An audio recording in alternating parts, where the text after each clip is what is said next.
네, 동시효과 구간됐습니다. 지금 2분 정도밖에 안 남아서요. 지수 좀 간략하게 보고 시총 상위주 흐름만 짚어보겠습니다. 코스피 지수가 오늘장 1% 정도의 상승권으로 거래 마칠 채비합니다. 10시 구간대 조금 흔들렸었죠. 그런데 후반에 탄력 그대로 그 긴장감 유지를 하면서 1.14% 오른 2294.35포인트 선에서 거래 마칠 채비하고 있습니다. 다시금 고점 부근의 마감이 예상되면서 이번 한 달 동안에 코스피 지수가 6% 정도 플러스권으로 거래 마무리될 것으로 보입니다. 다음은 코스닥입니다. 코스닥도 탄력 비슷하고요. 장중 패턴도 유사했습니다.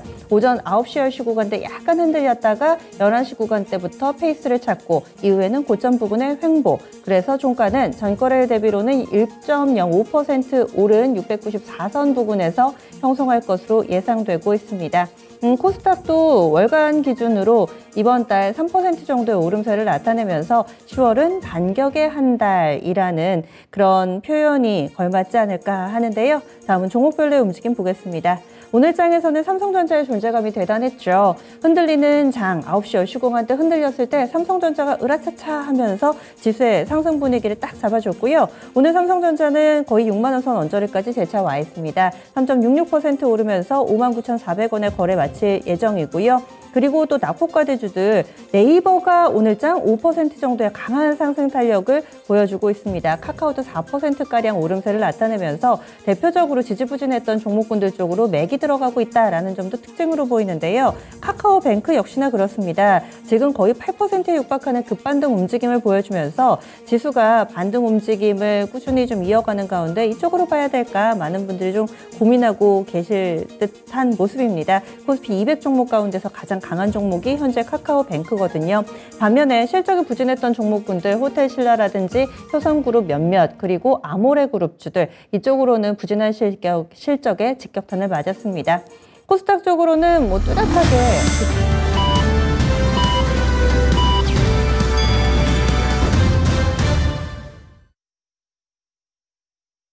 10월 31일 월요일 국내 증시 마감됐습니다. 10월 한 달 동안에 여러분들의 매매는 좀 어떠셨나요? 지난 9월에 상처를 조금이나마 좀 씻어내셨기를 바랍니다. 만약에 그렇지 못하셨더라도 11월, 12월 이제 연말 소비 시즌이라든지 이런 부분들에 대한 기대도 상당히 있으니까요. 오늘장 좀 정리해 보시면서 11월 달은 어떨지 큰 그림을 그려보셨으면 합니다. 그러면은 우리 증시는 대체로 상승불을 켰는데 아시아 증시 어땠는지 전체적으로 보겠습니다. 오게티는 중국입니다. 대체로 지난주 후반에 미국 증시가 좋아가지고 그 훈풍 이어받는 모습이었지만 중국 쪽에서의 경제지표가 부진하게 나타나면서 중국 증시 약세 흐름을 띄었는데요. 차례대로 보겠습니다. 한중일 가운데 가장 먼저 마감된 일본 증시입니다. 일본 증시 흐름 좋았습니다. 일본 증시도 갭상승으로 출발해서 장중 내내 플러스권 내에서의 흐름을 놓치지 않았는데요. 니케이 225 지수는 1.78% 오름세를 나타내면서 지난주에 이미 27,000선을 회복을 한 상태였는데 여기서 조금 더 달아나서 27,587.46엔대 거래 마쳤습니다. 오늘 하루 만에 거의 500엔 가깝게 바짝 끌어올리는 모습, 일본 증시 분위기 좋았고요. 미국발 훈풍으로 해석되고 있습니다. 반면에 중국 쪽 넘어가겠습니다.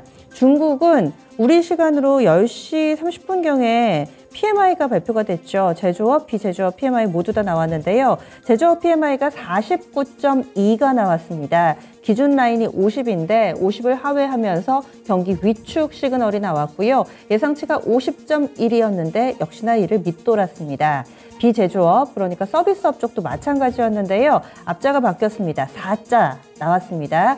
기준선 50을 하회하면서 전체적으로 중국 경기에 대한 우려감이 커지고 있는 상황입니다. 상해종합지수 현재 구간대 0.9% 하락하고 있습니다. 다시 오후장 들어서면서 저점을 낮추는데요. 현재 2,889.81포인트 기록하고 있습니다. 심천 쪽도 0.3% 정도 밀려 내려가는 모습을 보여주면서 중국 쪽 증시 좋지 못한 모습 뚜렷하게 보여주고 있습니다. 그리고 지난주에는 홍콩 증시 먼저 좀 출렁이는 모습을 보여줬었는데요. 오늘장 홍콩 항생은 먼저 좀 조정을 받아서인지 오늘장에 이런 경제지표 영향 크게 안 받고 보합권 내에서의 흐름을 나타내고 있습니다. 결과적으로는 한중을 봤을 때 일본이 좀 부진하고요. 나머지 한국, 일본, 미국발 훈풍에 괜찮았다 이렇게 정리 가능합니다. 이어서 환율 동향 넘어가 보겠습니다. 원달러 환율의 변동성은 조금씩 잦아들고 있습니다. 오늘 장에서도 밴드폭이 한 7원 정도밖에 안 됐습니다. 보합권 왔다 갔다 1,418원에서 1,425원권 내 흐름을 보여줬고요. 오늘 결과적으로는 2원 80전 올랐습니다. 1,424원 30전의 거래를 마치면서 환율은 일단은 이 거래를 연속해서 오름세는 나타내지만은 강한 상승은 아니었다. 이런 부분들 눈에 띕니다. 그러면 국내 증시 정리하겠습니다. 시황센터 다녀오시죠. 네, 이번 주 11월 FOMC를 앞두고 있지만 전거래일 대비 미국의 실적 호조 소식에 국내 증시도 양시장 모두 상승으로 마감했는데요. 그럼 오늘 코스피 시장 먼저 정리해 보겠습니다. 먼저 코스피 지수 분봉 차트로 먼저 살펴보겠습니다. 네, 코스피 지수는 2290선에서 상승 출발했습니다. 오전에 등락이 잠깐 두드러지긴 했지만 다시 이렇게 탄력을 줄이면서 2270선으로 무너지는 모습도 연출됐습니다. 하지만 다시 한번 2290선을 회복해주는 움직임 나왔고요. 2290선에서 횡보하는 흐름 보였습니다. 결국 장 마감의 고점 부근으로 상승 마감했는데요. 종가 2293.61포인트로 약 1.11% 상승으로 마감했습니다. 이어서 수급 현황 살펴보겠습니다. 장 초반에 개인이 순매도로 포지션을 바꾸면서 개인이 2,054억 가까이 순매도했습니다. 이어서 기관 쪽에서도 매도 물량 들어왔는데요. 기관이 280억 가까이 매도했습니다. 반대로 외국인이 순매수로 포지션을 바꿨는데요. 외국인이 2,303억 가까이 순매수세 유입되면서 거래 마쳤습니다. 이어서 업종별 현황 살펴보겠습니다. 오늘 먼저 하락했던 종목 볼 텐데요. 먼저 전기가스 업종이 두드러지게 하락했습니다. 먼저 전기가스 섹터 가운데 한국전력 중심의 약세가 보였고요. 이어서 건설 섹터가 1.25% 가까이 비슷하게 내렸습니다. 이어서 유통업종 가운데 호텔 신라가 오늘 급락하면서 0.5% 가까이 하락을 주도했고요.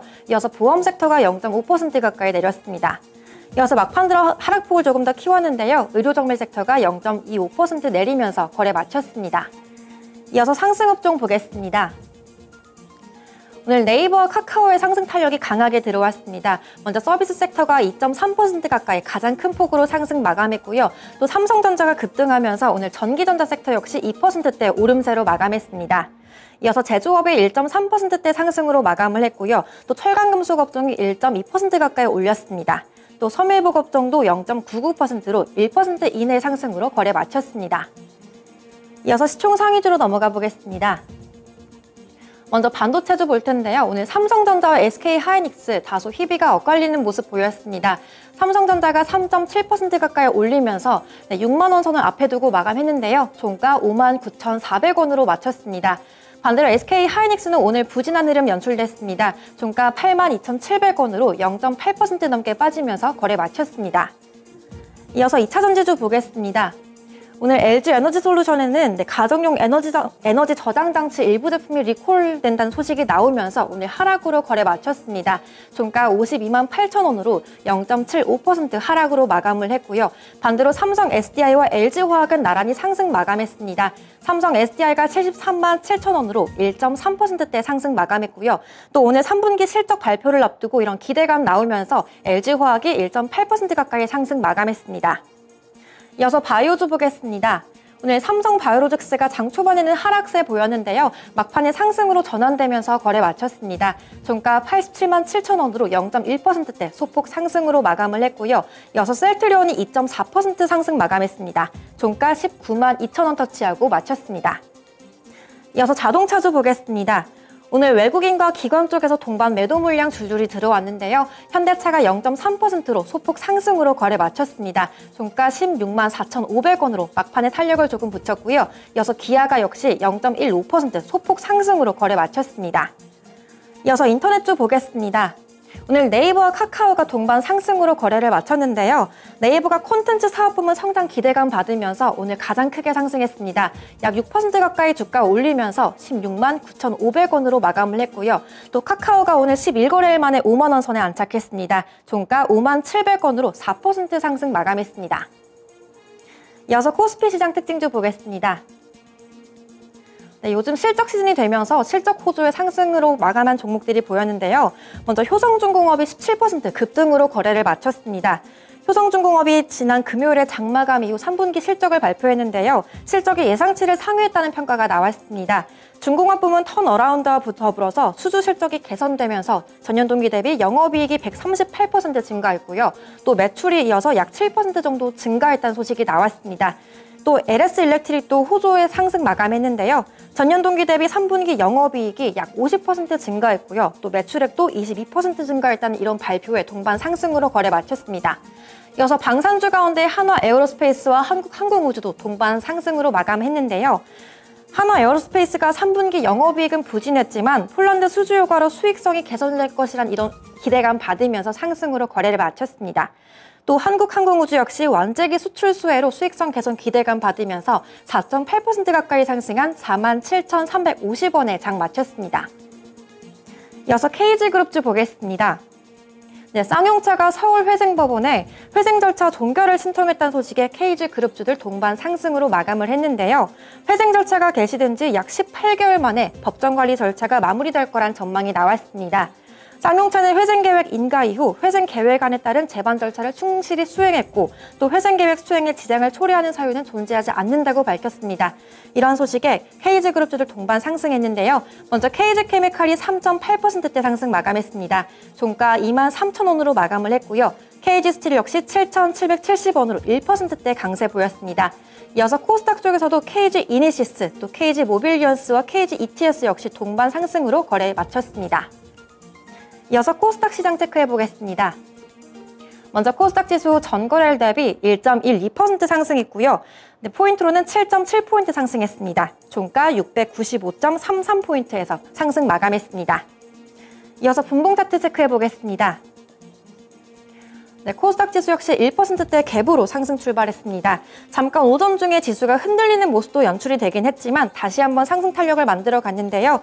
다시 690선 위쪽으로 상회하는 움직임 보였고요. 막판에 중반부에서 횡보하면서 695포인트로 상승 마감했습니다. 이어서 수급 현황 살펴보겠습니다. 코스닥 쪽에서는 막판에 포지션을 바꾸는 움직임이 두드러졌는데요. 개인이 228억으로 순매도로 포지션을 바꿨습니다. 이어서 외국인과 기관도 막판 들어서 순매수로 포지션을 바꿨는데요. 외국인이 258억 가까이 순매수했고요. 기관이 이어서 51억으로 순매수로 거래 마쳤습니다. 이어서 시가총액 상위 종목 보겠습니다. 코스닥 쪽에서는 전체적으로 상승부를 지킨 종목들이 많이 보였습니다. 먼저 2차전지 소재주 볼 텐데요. 먼저 에코프로비엠 오늘 0.6%대 상승으로 거래 마쳤습니다. 종가 11만 5,100원으로 상승 마감했고요. 이어서 장중에 하락세를 보였던 LNF가 0.3%대 강보합으로 거래 마쳤습니다. 종가 22만 5천원으로 거래 마쳤고요. 이어서 에코프로 역시 상승 마감했습니다. 종가 14만 2천원으로 1% 상승으로 거래 마쳤습니다. 이어서 첨보 보겠습니다. 첨보 역시 장중에 상승세 보였는데요. 21만 8,600원으로 1.02% 상승으로 거래 마쳤습니다. 이어서 제약바이오즈 보겠습니다. 오늘 셀트리온 그룹주들 동반 상승세 보였는데요. 먼저 셀트리온 헬스케어가 약 3% 가까이 올렸습니다. 종가 6만 9,500원으로 마감을 했고요. 또 셀트리온 제약이 2.3% 가까이 상승한 6만 7,800원에 거래 마쳤습니다. 또 HLB가 장중에는 하락세를 보였는데요. 막판 들어 탄력을 조금 붙이면서 1.4% 가까이 상승으로 분위기를 바꿨습니다. 종가 4만 500원으로 거래 마쳤습니다. 이어서 게임주 보겠습니다. 오늘 카카오게임즈가 외국인들 매도세가 크게 들어왔지만 상승으로 거래를 마쳐줬는데요. 카카오게임즈 종가 39,550원으로 약 2% 가까이 상승 탄력 보였습니다. 이어서 펄어비스 역시 상승으로 거래를 마쳤고요. 41,600원으로 약 2% 가까이 올리면서 거래 마쳤습니다. 이어서 코스닥 시장 특징주 체크해 보겠습니다. 먼저 오늘 곡물주들이 상승 탄력을 보였습니다. 러시아가 또다시 식량을 무기화하면서 글로벌 식량 가격이 다시 한번 오를 거란 전망이 나왔는데요. 러시아가 우크라이나군이 드론 공격을 했다는 이유로 곡물 수출 협정을 중단하겠다고 선언했습니다. 네, 우크라이나는 지난 7월에 유엔과 튀르키예의 중재로 6개월간의 흑해 수출 안전을 보장받았었는데요. 다음 달 19일에 이런 협정을 만료를 앞두고 러시아가 불참하겠다고 밝히면서 다시 한번 곡물 가격이 급등할 거란 우려감이 나왔습니다. 이러한 소식에 미래생명자원과 한탑 그리고 한일사료가 코스닥 쪽에서 상승으로 거래를 마쳤는데요. 미래생명자원이 4,960원으로 5%대 상승으로 거래를 마쳤고요. 한일서류의 상승세가 두드러졌습니다. 15.63% 상승한 6,140원에 마감했습니다. 이어서 코스피 시장 쪽에서도 신송홀딩스가 가장 큰 폭으로 상승으로 거래 마쳤는데요. 종가 8,110원으로 14% 이상 급등으로 거래 마쳤습니다. 이어서 질소산화물 관련주 나노가 급등으로 거래를 마쳤습니다. 나노가 독일 기업 ENBW와 약 33억 규모의 SCR 촉매 공급 계약 체결했다는 소식이 나왔는데요. 러시아산 천연가스 공급이 중단되면서 유럽 국가들이 석탄 화력발전소를 재가동시키고 있습니다. 이로 인해서 화력발전소 가동으로 인해 발생하는 질소산화물을 제거하는 SCR 탈질 촉매 수요가 다시 한번 증가하고 있는데요. 그 가운데 나노가 독일의 화력발전소와 이러한 탈질 질소산화물 관련주로 부각받았습니다. 먼저 나노가 1,335원으로 24% 가까이 급등하면서 거래 마쳤습니다. 지금까지 마감 시황 전해드렸습니다.